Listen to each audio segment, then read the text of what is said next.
सब देखने और सुनने वालों की खिदमत में मोहब्बत भरा सलाम नाज़रीन। हमारा दावा ये है कि हमारी जो फ़ौज है वो दुनिया की ताकतवर फ़ौज और हमारा पासपोर्ट कहाँ पे पहुँचा हुआ है, हमारी करेंसी कहाँ पे पहुँची हुई है, इंटरनेशनल क्या हालात हैं। अब्दुल क़य्यूम साहब हमारे साथ होंगे स्वीडन से। सर क्या चल रहा है? मुबारक साहब, पहले मैं आपके जो व्यूअर्स हैं उनका मैं शुक्रिया अदा करना चाहता हूँ। जो इज़्ज़त वाले पढ़े लिखे लोग, सही मुसलमान हैं, वो बड़े अच्छे कमेंट्स देते हैं और आपके आपके प्रोग्रामों के लिए तो मैं भी उनके शुक्रगुज़ार हूँ कि उन्होंने मेरे ऊपर भी बड़े-बड़े अच्छे कमेंट दिए। नंबर 2, मुबारक साहब, पाकिस्तान के अंदर ये नहीं है कि हम 7वीं बड़ी ताकत हैं, हमारे पास एटम बम है, हमारे पास तो दुनिया का जो फ्रॉड, बेईमानी, बदकिस्मती, हरामखोरी और मुल्क को लूटना, ये सब चीजें भी तो पाकिस्तान के अंदर है। एक इंटरनेशनल चैनल के ऊपर पासपोर्ट के जिक्र चलते चलते पाकिस्तान क्या पे रुके हैं वो। उन्होंने बोला ये मुल्क जो अपने आप को बड़ा वो कहते हैं हमारी 7वीं बड़ी फौज, ये वो फलान। पासपोर्ट इनका 199 से 195 पे, अभी वो कहते हैं नीचे से एक दो और चलेंगे ऊपर। इनसे जो नीचे थे वो भी ऊपर चलेंगे। पाकिस्तान एक ऐसा करप्ट मुल्क है, करप्ट लोगों का मुल्क है कि वहां के लीडर इस वक्त दुनिया के माफियाज हैं जो बैठे हुए हैं। दुनिया के माफियाज इकट्ठे हो गए और पाकिस्तान के ऊपर उन्होंने लोगों की गर्दन पकड़ ली है। पाकिस्तान का दौलत, पाकिस्तान की जजेस, पाकिस्तान की आर्मी, पाकिस्तान के माफिया मीडियाज, आप देखें मीडियाज के लिए क्या किया इन्होंने, कोई बोल नहीं रहा। ये बड़ी हैरानगी की बात है। आप देखें ट्रंप ने बोला कि मेरे साथ ज्यादतियां हुई हैं। जब मैं 4 साल जब मैं सदर नहीं था तो पुरानी जो गवर्नमेंट थी उन्होंने मेरे साथ बड़े-बड़े जुल्म किए, मेरे खिलाफ केस बनाए, मुझे अदालतों से गलत फैसले सुनवाए, लेकिन मैं अभी प्रेसिडेंट हूं, मैं सब कुछ सीधा करूंगा। और इन लोगों को पाकिस्तान में 75 साल में मुबारक साहब किसी ने सीधा नहीं किया। ये वो माफिया से जो कितनी दफा खरबों डॉलर खा के फिर मिलाप करके वापस आए, फिर खरबों डॉलर खाए, फिर मिलाप करके वापस आए। अभी तीसरी दफा आर्मी का चीफ इनके साथ मिल गया और वो इनके साथ मिल के और तीसरी दफा पाकिस्तान की गर्दन पकड़ी हुई है। ये बदबख्ती है पाकिस्तान की। पाकिस्तान नहीं चला, आज भी नहीं चल रहा। पाकिस्तान के मुसल्लह अफवाज के लोग रोज मरते जा रहे हैं। कल 18 बंदे मारे हैं इन्होंने और 18 में मेजर भी है और भी ले बड़े बड़े लोग। और आप हैरान होंगे, हैरानगी की ये बात है कि ये जो सदर जो दुनिया का हरामखोर आदमी है और दुनिया का लानती आदमी है, इसको फांसी होनी चाहिए थी बहुत पहले और इस लौरियों को फांसी होनी चाहिए थी। ये एमक्यू वाले जो सांप है, सांप स्नेक्स छुपे हुए, जहां देखते सुराख है ये उधर घुसते हैं, जहां सुराख इनको मिलता है वहां जाते हैं। तो ये पाकिस्तान के अगर ये हाकम बनेंगे बार बार तो मुल्क तो आपका डॉलर आप देख रहे हैं 280 पे जा रहा है। आप ये देख रहे हैं आपका पासपोर्ट 195 पे जा रहा है। दुनिया आपको मानती नहीं है।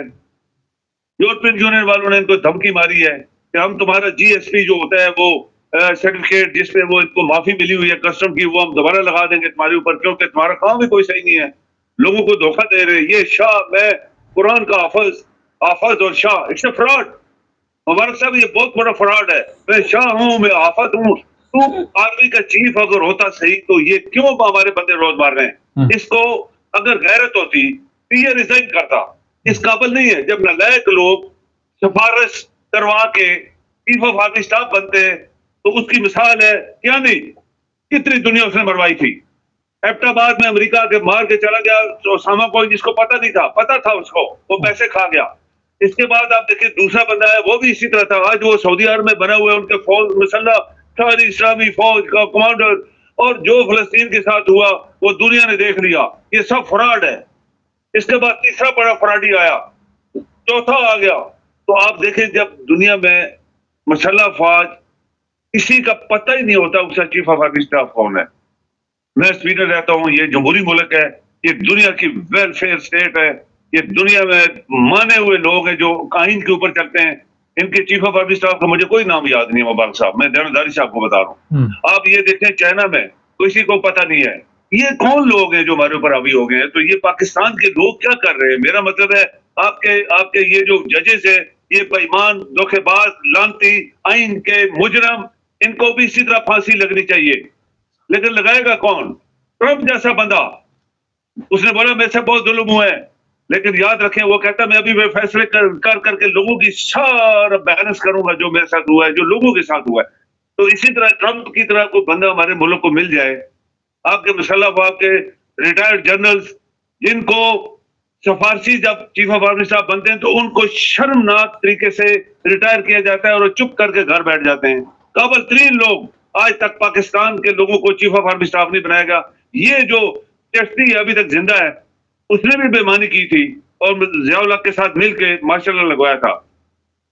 और दूसरा मुबारक से खास पॉइंट नोट करने वाला है, आप देखें दुनिया में, मैंने देखा अमेरिका में देखें, वहां जो प्रेसिडेंट की गार्ड होती है या उनका वहां पे जो होती है, वहां पे उनकी नेवी होती है, खड़ी होती है, और एयरफोर्स की खड़ी होती है, और आर्मी के भी लोग किसी महकमे में। ये पाकिस्तान ऐसा मुल्क है, आपने पाकिस्तान की फौज तो दे दिया, प्रेसिडेंट उसके नीचे, प्राइम मिनिस्टर नीचे, हर जगह वो खड़े हैं। और चश्ती ने एक बयान ये दिया था कि जब इनको पकड़ते हैं तो वही फौजी जो वो जो बात गार्ड दे रहे होते हैं, उनको हम कहते हैं उल्टा हो जाओ, overturn to the prime minister, उसको अरेस्ट करो।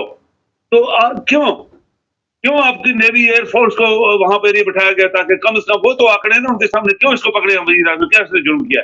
तो ये सारी चीजें पाकिस्तान के अंदर हो रही हैं जो शर्मनाक है मुबारक साहब, शर्मनाक। सर, अमेरिका ने, ट्रंप ने ये ऐलान किया कि जो हमास की हिमायत करते थे लोग, उनको भी गिरफ्तार किया जाएगा, वापस भेजा जाएगा। ये तो उन लोगों के साथ भी ज्यादती नहीं वो कर रहा? आप देखिए मुबारक साहब, ये आप ये जरा थोड़ा सा सीरियस होकर देखें, ये अमल जो है, ये फिलिस्तीनी जो है, जिनका लीडर वो जिसकी शक्ल बंदर की तरह थी, यासर अराफात, वो जब मरा था तो बंदर बन गया था, उसकी शक्ल बंदर की तरह हो गई थी। वो सारी जिंदगी वो बेईमानी करता रहा इनके साथ। ये आजाद नहीं इनको होने दिया गया। इसराइल ने इनको बड़े बड़े चांस दिए। इसराइल ने एक वक्त वो भी है, सब कुछ इनको दे दिया, अपने एयरपोर्ट्स, नेवल बेस, ये वो फलां ढींग, फौज बनाओ, पुलिस बनाओ, आजाद हो गए, बॉर्डरें बन गई, सब कुछ। और फिर बेईमानों ने जाके इसराइल में धमाके किए, उन्होंने इनको पकड़ लिया। अगर ये बंदे ना करते अटैक जो अक्टूबर में इन्होंने किया था मुबारक साहब, तो आज जो खरबों, जो इनके 1 लाख बंदा मरा, कई लाख जख्मी हुए, खरबों की जायदाद, प्रॉपर्टी मिलिया भेंट हो गई, तो किसकी गलती से हुई है? इनकी गलती से हुई है। क्यों तुम लोगों ने एक सोए हुए अज़ा को छेड़ा जाके? जब तुम ठीक ठाक रह रहे हो तो तरीका है, बातचीत करो। इंटरनेशनल मुसलमान आपकी मदद नहीं कर रहे, ये तो आपको पता है। मुसलमानों ने आज तक मुसलमानों की मदद नहीं की, लेकिन इंटरनेशनली लोग थे, साउथ अफ्रीका वाला, ये वो आगे पीछे, या अमेरिका भी इवन फेवर कर रहा था कि बातचीत हो, तो इनकी बातचीत से मसला हल होता। जो इन्होंने किया इसराइल के साथ, फिर इसराइल ने जो इनके साथ किया, तो वो भी दुनिया ने देख लिया। तो इसीलिए लोग कहते हैं अकल, जैसे यूक्रेन के सदर ने किया, अगर वो रशिया के साथ बातचीत शुरू में, ये ट्रंप ने बात की है कि अगर वो पुतिन के साथ शुरू में बातचीत कर लेता, तो जो उसने मुल्क को तबाह करवाया, 1 मिलियन बंदा मरवाया, फौज मरवाई, सारा स्ट्रक्चर तबाह कर दिया, दर दर के धक्के खा रहा है, खुद तो लोगों को धक्के दवाए इसने।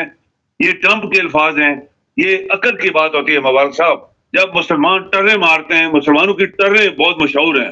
मैं बाजार पे गया, बेनजीर का मिसाल आपको याद होगी, बेनजीर जब मरी थी वहां पे पिंडी में, तो एक रात पहले किसी मजार पे जाके रात को वहां सलाम कर रही थी। वो लेके अपनी पुरानी, वो जो उसकी एक बहुत पुरानी एक उसकी वफादार थी और जो आजकल नजर नहीं आ रही, तो सुबह उसने क्या किया था, लियाकत बाग में कुल वल्लाह हद, ये जो सूरत है, ये एक चादर के ऊपर प्रिंट करा के उसने पहनी हुई थी। तो क्या उसने बचा लिया उसको? मुबारक साहब, ये क्वेश्चन है।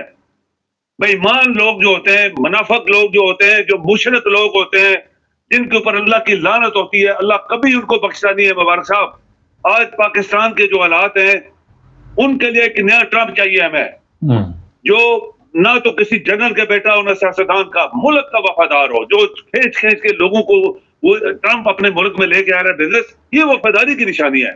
तो ये अरबी अगर वफादार होते तो क्यों आज तक इसराइल इनको मार रहा है?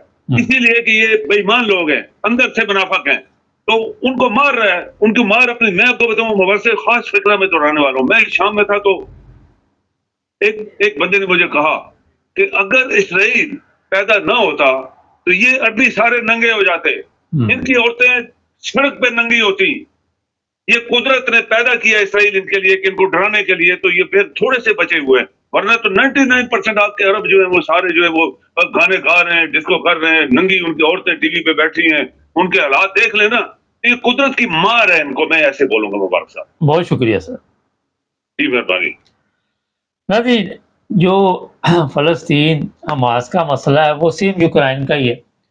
आप जब दूसरों के सर पे पंगे लेंगे तो ज़ाहिर है फिर क्या हालात होंगे।